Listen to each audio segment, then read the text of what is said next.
So under that, I've worked on numerous brands under Nike. I've done some projects for Nike Women, Nike Australia, basketball. One kind of secret, not so secret right now, I'm working on the new Megan Thee Stallion collection, which is coming out this month, which is really exciting. I've worked on stuff for Serena Williams, lots of Apple stuff, and pitches for both YouTube and Google. So I've kind of been all around, but I really think that, you know, my lane is definitely within the sports fashion culture space. So enough about me. We're here, of course, to talk about conceptual creative, how you start ideating, so we'll just jump right into it. So here we'll do the 10 best practices to really fuel your creativity.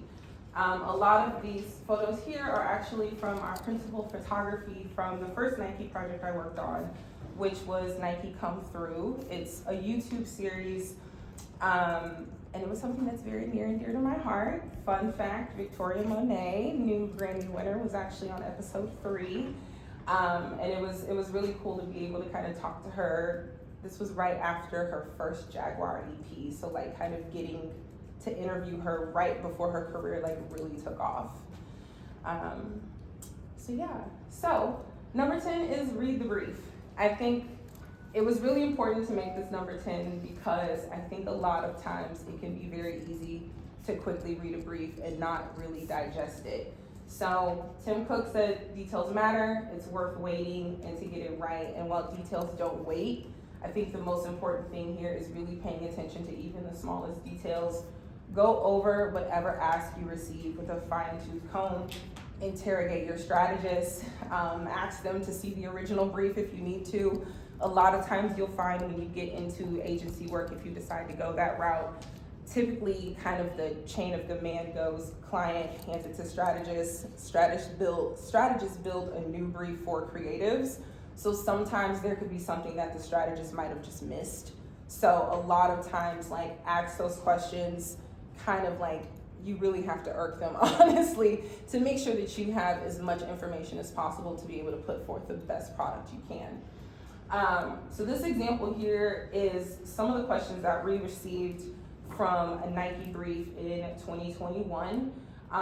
They quickly realized that young Black and brown Gen Z women were their biggest audience, but it was the one audience that they were failing to connect with the most. They were quickly realizing that these Gen Z young women of color were really building out their space as tastemakers and really the ones that were pushing the culture needle forward, and they weren't really serving them. So they came to us and they said, well, we want to create like this sisterhood of sport, and like what could that look like? They wanted a program that was designed to inspire, connect, and serve BIPOC women through mentorship mindset with a focus on athletes, catalysts, and voices of change. So we got that brief, we were like, well, what does this mean? And going back in, we realized like they wanted to do something that was like a full-scale digital activation. So that included YouTube, it included Instagram, it included the Nike app, the Nike training app. And we really had to, I think, sit with it for a minute, but to show you kind of what we created from this brief. I can cuss on this, right? I'm just gonna say hell. Hell no. Season 1 is in the books. I just think of Black women as an exclusive club and everybody wants to be a part of it. Fashionable. Fierce. I would watch my mom get ready, so I'm definitely inspired by her. Black women don't want to be on mood boards, they want to be in boardrooms. Representation is key for anything. I definitely identify as an Afro-Latina everywhere that I go. Even if I don't speak Spanish, that doesn't take away from my identity. Ooh, I like that. I'm divine, feminine, and masculine energy. And it's perfect. You need to infiltrate yourself in a whole world of self-love. Black girl joy, you can't find nothing like it. I try to be what I didn't have when I was growing up. I'm gonna say I love working with Black women. We have this crazy ability, and it's been historically proven to make something out of nothing. Being too strong should not be a thing. You have no idea how much we're in that studio, how much we're sweating, how hard we're working. I love being a powerful woman. Love it.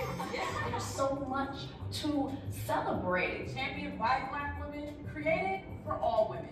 This is Come Through. I appreciate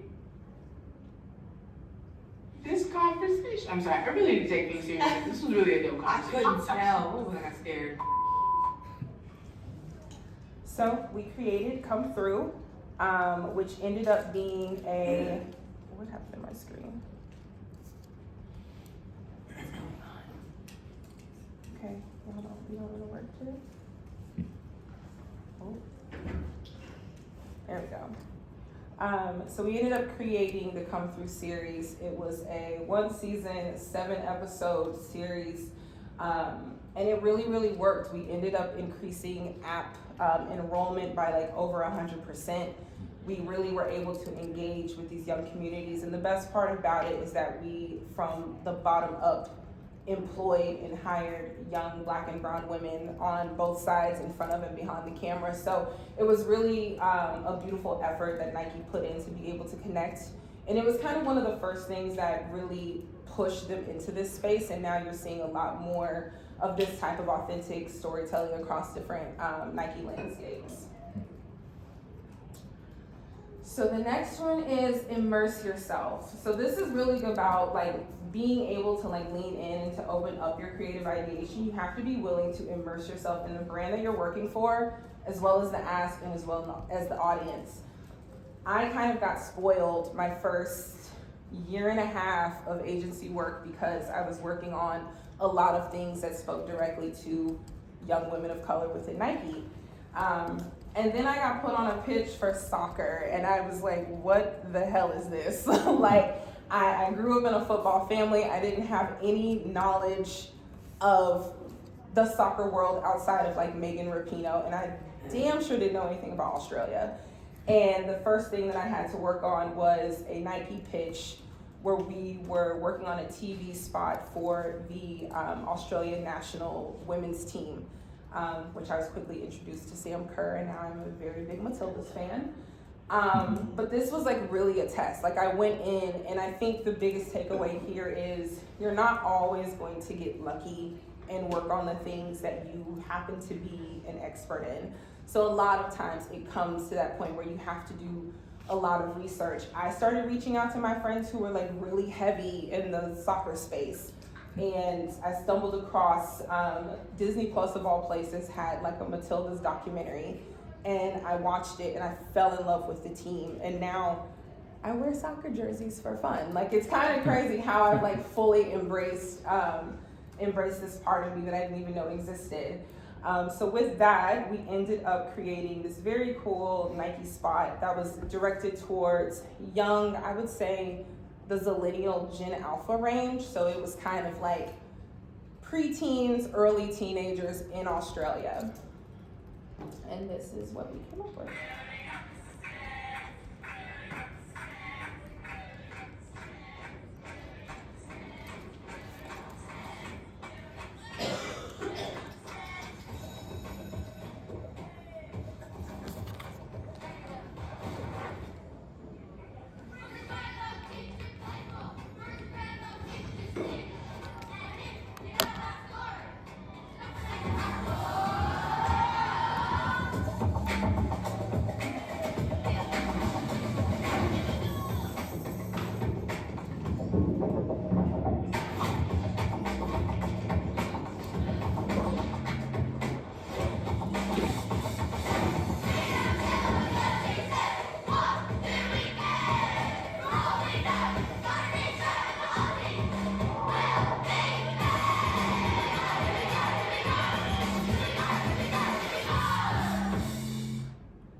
So the cool thing about that project in particular was, why is this like really not messing with me today?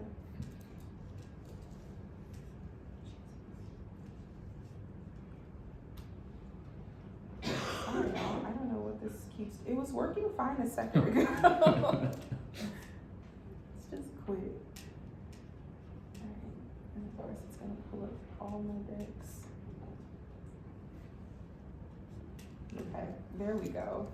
And the other thing to note about this one too is not only did we have to immerse ourselves in Australian soccer culture, but just Australian culture as well. So we ended up being able to link up with an Australian strategist who was based in Melbourne at the time, and we're able to really like fully immerse ourselves in the culture all the way, me from Kansas and the rest of my team from Pasadena.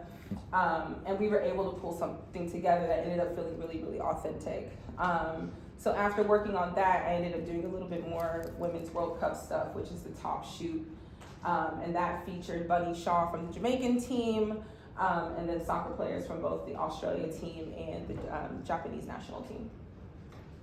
Brooke, like when we were talking about this a few days ago, you were saying like you almost had to rewire your brain when you switched to this client. Oh yeah, like it was tough because again, I had been very spoiled that I was able to write and ideate in a way that felt very comfortable to essentially how I exist every single day.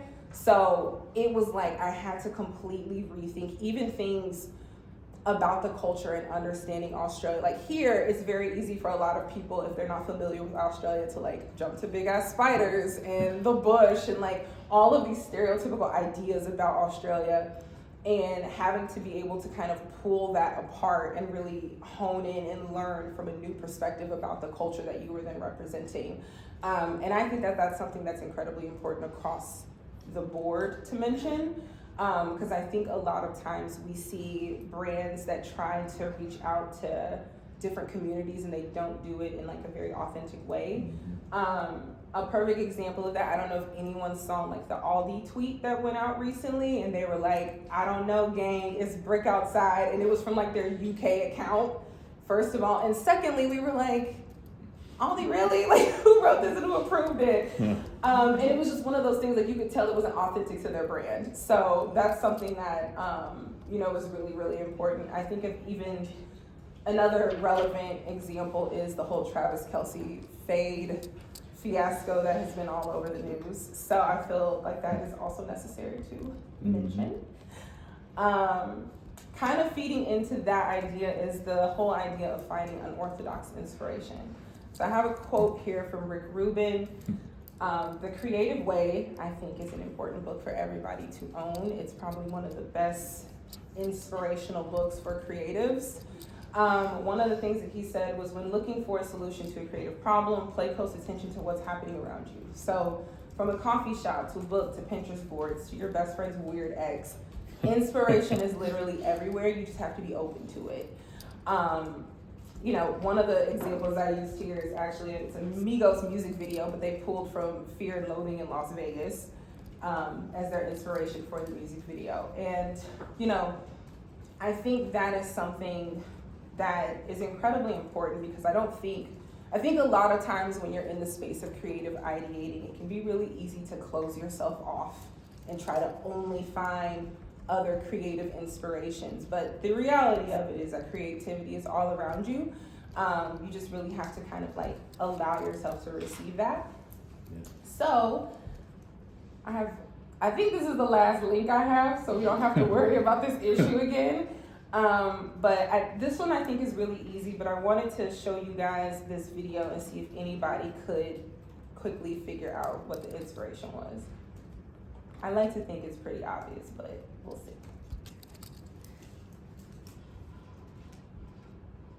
Hello, it's Serena here. Welcome to my closet. Let me show you around. This is where I get dressed every morning. So this is like my everyday clothes. Oops, that one's out of order. And I always wear workout clothes, so the first thing I do in the morning is go for a long walk or do some workout. I'm lucky I'll play tennis. Yeah, these are like a lot of the gowns, not all of them, but a lot of the gowns that I wore like on cool red carpet events. But my most exciting part is this new S24 collection. This is my favorite piece in the collection, obviously, because I'm wearing it now. I love the colors on it, I love the biking shorts. So the S24 is a really cool concept. What I liked is when I saw a design, I saw a lot of people that didn't really look like me, I love Nike, by the way. But it was really cool. I said I wanted to push Nike, and credit to Nike for jumping on this. I wanted to push them to get designers and people that didn't come from average quote unquote designer places, right? If you want to get some of these looks, you have to check out the spring collection. Okay. Does anybody know what that's from? What was the inspiration? maybe like Kim K, Closet Tours, Skims, Close. Promos. Yes. Do you know what those were inspired by? No. Okay. MTV, Welcome to My Crib. Yes. The Architectural Digest, they do something like that too. Mm-hmm. Which, and that is absolutely correct because all of those were derived from MTV Cribs. And that was the inspo for this. And I think one of the big things of noting when it comes to unorthodox inspiration, nothing is too big and nothing is too small. Because the ask that we received from Serena Williams was, I'm too polished on my social media. I need to figure out a way to humanize myself with my fans, and I don't want to continue to be like this sort of icon that sits up here. So we were like, well, what better way to do it than to have people come into your closet? And she was like 100% open to us flying down to Florida and using an iPhone and just recording her as she walked around her closet. So, you know, the big thing with this one is like when you're looking at that unorthodox inspo, like don't be afraid to look at little stuff like that. Like, you know, for us, of course, I'm a millennial, so MTV Cribs was like a big deal to me. And same thing with Serena. She was excited about the connection and being able to almost film it in the exact same style that MTV Cribs is filmed. So, yeah. Anybody read Rick Rubin's book or? Yeah. It's fantastic. So the next one is very simple. It's unplugging for a minute. Sometimes you have to start fresh and you have to unplug from the creative process. And this is kind of what Alex was talking about when he was saying I had to like recalibrate my brain for the Nike Australia thing. One thing you'll find, or at least I did with my agency, was when we had big project switches like that, they would give us like a working day off to be like, don't touch anything because you're gonna go into it still with all of these other heavy campaigns on your brain and you're not gonna be able to really dive in the way that you want. So I wanted to include this because I think a lot of times, and I don't know, maybe you guys' generation's a little bit different, but hustle culture is a real thing. And unfortunately, a lot of agencies are still ran in that way. So you run into situations where you constantly are just like, you might have 4 different briefs on your desk, but like the best thing for you to do at any given moment is to like take a step back and take a breather. So the next one is brain dump. With this one, I think it's, you know, I think the big thing is that sometimes when you get a creative block, a lot of times it's because you're hyper focused on trying to find the next great big idea. And a lot of times what that does is it gets you caught up. The best way to clear your mind is literally by brain dumping every single idea, good or bad, onto a page. Because a lot of times what happens is you'll come back and you'll find little pieces here or there. You might even find silly stuff like a title that you wrote for a really shitty idea actually makes perfect sense and brings together like this incredible big idea that you were just missing the title. You know, so I think that's one of the best things. I use the idea of worst thing. This, I don't know if you guys are familiar with this, but the TV show This Is Us, it's one of my favorites. One of the couples on there, Randall and Beth, have this thing where anytime they're faced with a dilemma, they do what they call it as a game of best case scenario, or worst case scenario, where they start with the worst possible outcome of whatever it is that they're thinking of and they work their way down to the best.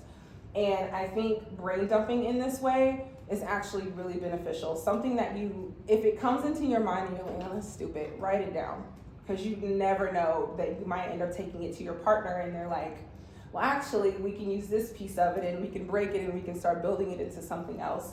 So, you know, when it does come to creative ideating, more is absolutely more, and it's so incredibly beneficial to you in the long run.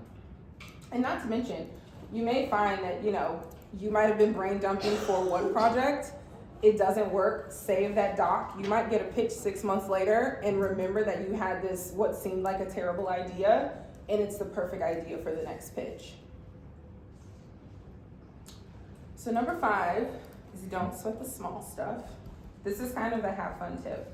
So the idea here is that obviously like these detail matters, but not during the creative ideation phase. Like save that for production, save that for creative review. When you're in the space of creating, and I think this is one of the things that sometimes as creatives we can lose once we like get jobs and we have deadlines and we have things to meet. You kind of forget to like have fun and just kind of be ridiculous in all of your ways. And you know, this is really that time where you throw caution to the wind and you just go for whatever you want. Production will be the ones typically that'll come back and say, that's actually not feasible, so let's not. But until that point, like there's no point in limiting yourself and your ideas. So 4, collaborate. This quote ended up actually working out perfect because today is 2/8/24, so shout out to Kobe Bryant. The late great Kobe once said, there's no I in team, but there's a me in that motherfucker. And while that does not necessarily pertain to, you know, creativity, it was important to say because I think a lot of times I was very much like this. I was a creative who, because I had a corporate background, hated working with teams. Like I was like, I can do this shit on my own. I don't need anybody. And now I'm like one of the biggest collaborators. I love collaborating. You know, one of the best things is that you end up working closely with a partner or a team or creatives, and it ends up giving you this creative space, really a safe space for you to be able to pitch your ideas. So like pictured up at the top is me and my bestie, Jesus. He and I are creative partners. He's an art director, so he takes all of my ridiculous concepts and he actually brings them to life. You know, so yeah, even Jordan couldn't get 6 rings without his team. So I really do think that there's value in collaborating. There's also value in collaborating with people that are very, very different from you. You know, regardless of how you look at it, it's just so many benefits to being able to see things from another perspective. So 3 is don't be precious. This is a phrase that I just recently learned. And when they say don't be precious, it's all about like not holding your ideas really close to your chest. Working in a creative capacity means you have to really get comfortable with grief because more times than you like, you're gonna see your ideas die and it will always suck. But you have to understand that sometimes it's not the right brief, sometimes the budget is too small, you know, and kind of going back to Rick Rubin a little bit, one of the things that he talks about in his book is connected detachment and this whole idea of zooming in and obsessing, but then being able to take a moment to also zoom out and observe. And a lot of that really has to do with, you know, not being precious about an idea that you get tunnel vision and then you can't actually get to the finish line because you're so hyper focused on why an idea didn't work out. Number 2, break shit apart. So crafting a good idea requires you to build something, break it apart, and build it all over again. Very, very rarely will you get an idea right the first time. So during the creative development process, during review, don't be afraid to pick your ideas apart and build them in new, fresh ways. And that kind of goes back to one of the earlier steps that I was talking about with brain dumping. Like you may find that you have 4, 5, 6 good ideas, or 4, 5, 6 bad ideas, but there's good pieces that you can pull from each of those things that may end up coming together to build the next great idea. So, you know, I think that's something to also get comfortable with. And it also kind of goes into like not being precious, because if you're not precious about something, it makes it a little bit easier to be able to break those things apart. And then the last one is trust yourself. At the end of the day, you're a creative, whether you have an idea that's good or bad. I think the biggest thing is to trust your instincts and trust your gut. You have a lived experience and a perspective that's unique and it adds value to the world. And I think, you know, even in those moments of having those ridiculous ideas, you never know what's gonna come about. So an example here, you can see this photo shoot with the girl in the back of the fruit truck. I saw this picture and we were working on a Nike JD Sport campaign. And for whatever reason, I liked the picture and I was like, I want to get a Mack truck and I want to put a swoosh on the side and I want it to have a Persian rug in the front and I want to do flowers because it's springtime. And everyone was like, what are you talking about? Because none of it made sense. And myself and my art director actually got in mid-journey and I just told him everything I wanted and he built out like this AI version of what the Nike example would look like.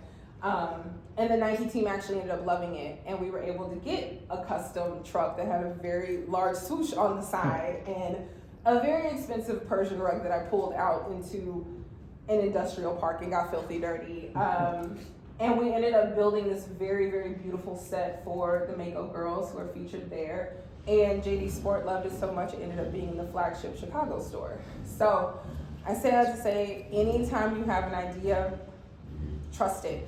And I want to make a point of separating this from don't be precious, because I think there's two ways. I think a lot of times when you have a good idea, it can be hard to let it go. But when you know it and you can prove it, that's different. And that's when you really trust yourself and you say, listen, I've done the research, I've done the numbers, I know this will work, trust me. It takes on a different kind of feel than being precious and holding tight to an idea that's not the best. So quickly, just a recap of the top 10 tips. First one, of course, is read the brief, immerse yourself in the research, find your unorthodox inspiration, unplug always, brain dump, don't sweat the small stuff, don't be afraid of collaboration, please don't be precious, break shit apart, and above all else, trust yourself. So I'm gonna pause before going to the next slide if there are any questions or anything. I feel like I kind of went through this fast. We good? Okay, cool. I hope you guys are taking notes because there's an activity. So your turn.